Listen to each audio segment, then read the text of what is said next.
Demonic Angel. I would like to dedicate this video to President Marbas. Basically take it as a sort of a channeling, sharing of my understanding of consciousness, in some ways how it, relates to the human body health. And I have lots of other spirits that they all kind of teach me something through channeling. And I feel it's now appropriate to just mention them as applicable. So I kind of journaled while I was hiking, and then I thought, okay, well, I'll put it together kind of in this one video, almost like a real quick kind of a talk. So basically, the information I'd like to share with you guys is I was thinking recently about why do people experience paranormal activity at night? I think I was talking about that with my husband. And, it's kind of one of those things, like, it's like somebody doesn't really know about ghosts, or they're just, let's say they get a surface level interest, then you can kind of go, well, yeah, there's a reason that pop culture has spooky ghosts at night, or dead people in cemeteries. Some of that really are, creaking and voices, footsteps. That's really how paranormal phenomena, to me, or actually I think to the way that people experience paranormal is. So people who don't really believe, though, like pretty much like my husband, they just they know that pop culture idea of the paranormal, and then they'll get a little curious and say, well, why would everybody just experience ghosts at night and not during the day? Well, that's not true. People see spirits all the time during the day, but during the day you're not producing serotonin, melatonin, these high kind of levels that really just do make you a little sedated, relaxed, open you up to suggestibility. Is part of it. It really can't be void of that. So it does relax you. Earlier in the day, what I've noticed, is that in the morning, people, they get dressed, they pay a lot of attention to the way they look, they bathe, people groom themselves in the mirror, they put the right shoes, the right outfit on, jewelry, makeup, etc. And they're really in the morning, you really kind of connected with your body, the way you look, you notice, you kind of notice your general needs more, that your body's telling you drink some water, and you need to eat something that will give me kind of this energy. So it's really this period. The morning is great because you're very grounded, but that kind of really includes that sense of this body is who I am. But as the day goes on, people pay less attention to what I think is actually happening. People are paying less attention to their etheric bodies. So when you're really grounded in the morning and you're really more paying attention to yourself, you tend to not really see yourself as an astral body so much, because you're just in the here and now. But as the day goes on, people actually fantasize more. People start to daydream more as the day goes on, as they get tired after lunch.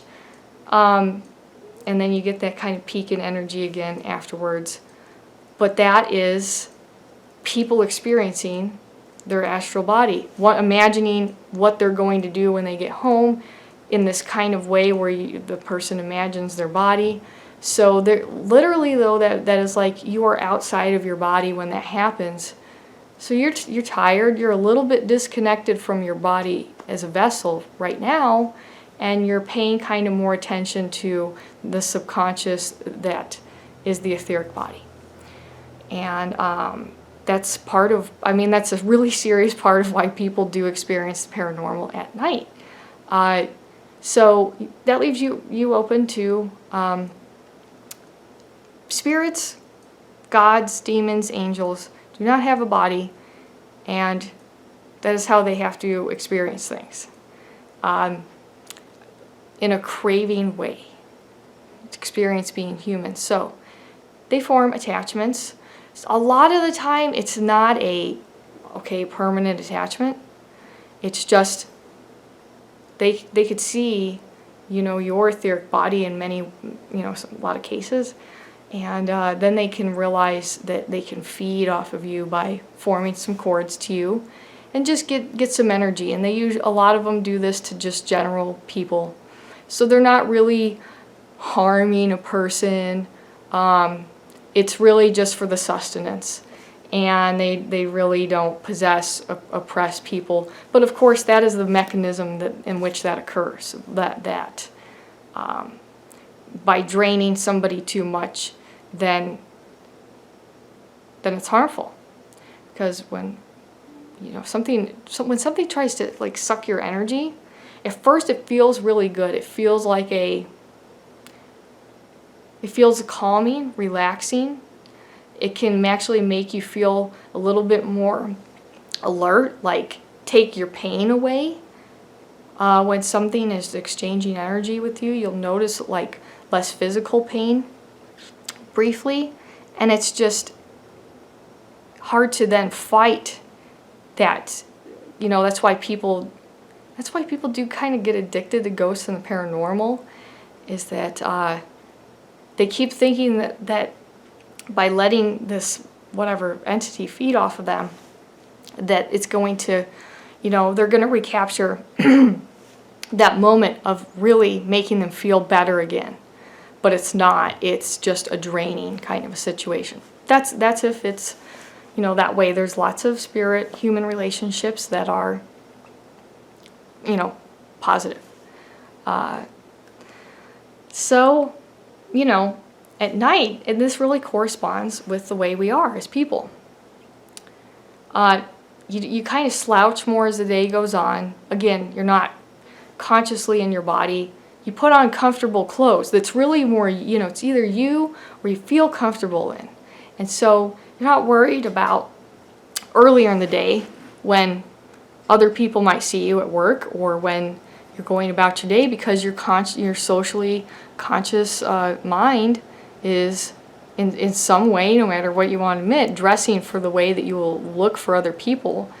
But at night, you're like, you throw on your pajamas and there's a range of those, but it's all comforting. And it's, you don't really look at yourself a lot in the mirror at night typically. So all these things have to do with us astral projecting as the day goes on. As I mentioned, daydreams, fantasies, and that's, a lot of people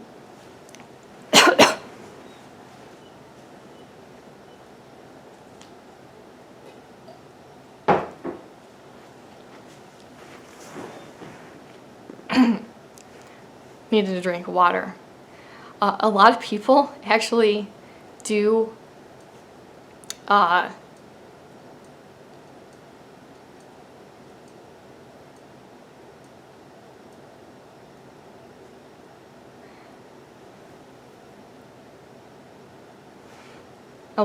experience heightened creativity at night, and that really is, when you astral travel, like the benefits is that you can pick up on things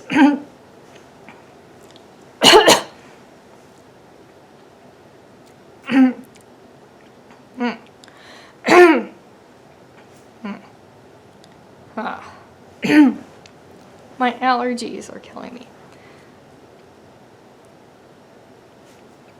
Another thing is that people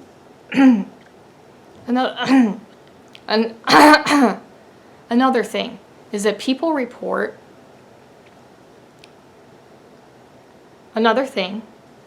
report being more creative at night, or that ideas just come to them.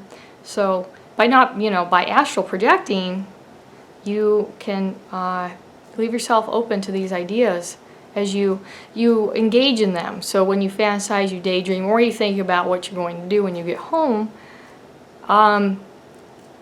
your consciousness is experiencing that already, and it will give feedback to you that way. It you know, influence you. So at night we're very disassociated from our bodies, from the way we look. That's the way it's supposed to be. As I mentioned, you know, we're not nocturnal creatures in biology. And that does, yeah, that makes it easier for spirits to feed off you or attach to you. You know, as we become tired, our brains actually do filter less information as well. So I do think that's another thing that is going on with the paranormal. Is that what I mean by that is that in the day, say you're like having breakfast with the family or whatever, maybe a ghost is talking to you in your house, but you can't hear it because you're just tuned in to what you have to do. When you're grounded in your body in the morning,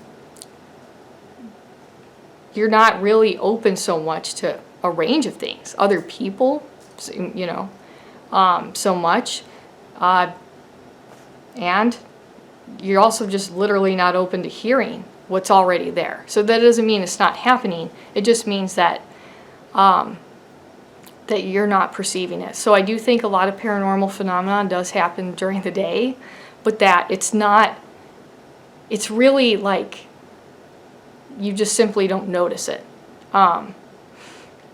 There's always those exceptions, but I mean, that to me is makes a lot of sense. So when we are filtering, when you filter less information, then at night, then you can, you know, it's like the world's a little quieter.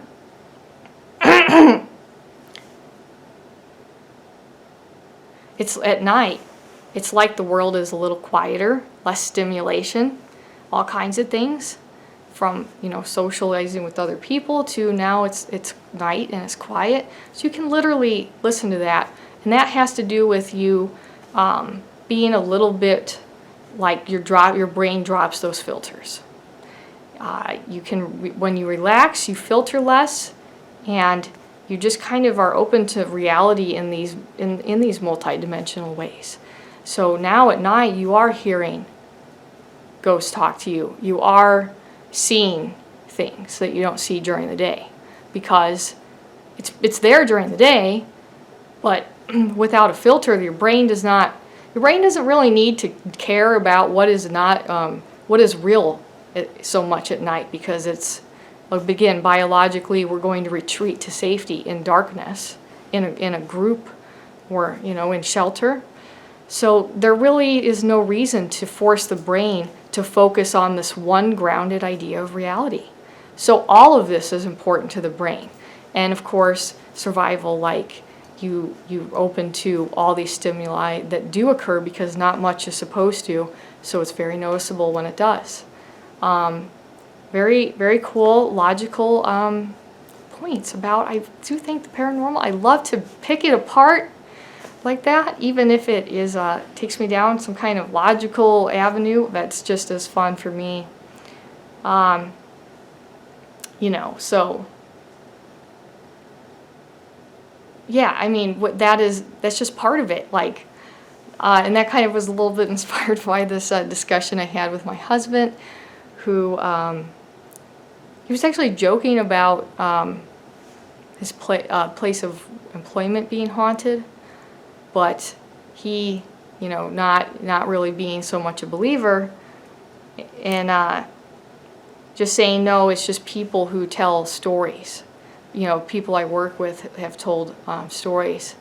And then he was like, so, well, why the heck is it that, you know, at night people experience ghosts, but not during the day? Where do they go? And that's a whole other, you know, thing I've explained before.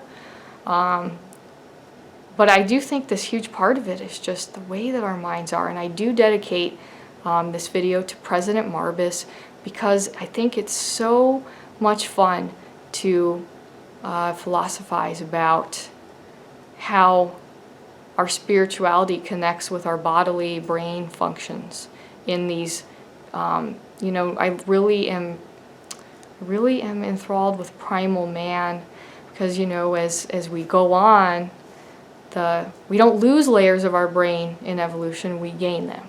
So that means that the most primal part of us is still in there, and it always will be, and that has to do with the grounding, and it also has to do with the ways that we're supposed to experience altered states of consciousness throughout the day.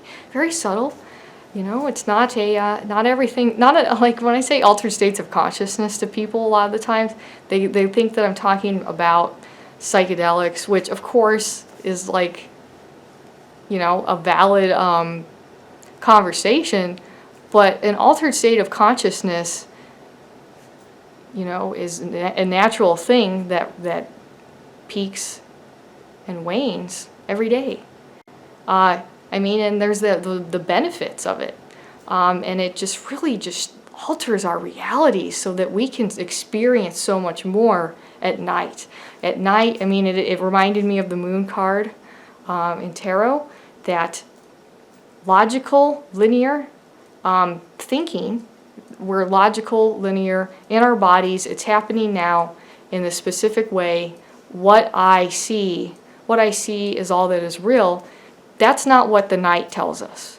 I mean, no matter if you believe in the paranormal or not, the night has probably given you a spooky kind of a feeling, maybe a lonely feeling, sort of an existential crisis kind of a feeling. And those are all beautiful things, but it's also where we literally do experience things that do not make sense. And when things from the astral plane come to our physical plane, because energy settles in locations at night, and it's just much easier. So, but I mean, that's all tied to you through your mind, that you're being, you know, go with it. Learn about the primal reality of the mind. You know, I guess one other thing I'll mention before I end this is that we were talking about, I think, a nephew of mine, and about people smoking pot when they're like teenagers. Of course, there's a whole understanding of why that's not so good when one is young, and that has to do with the brain.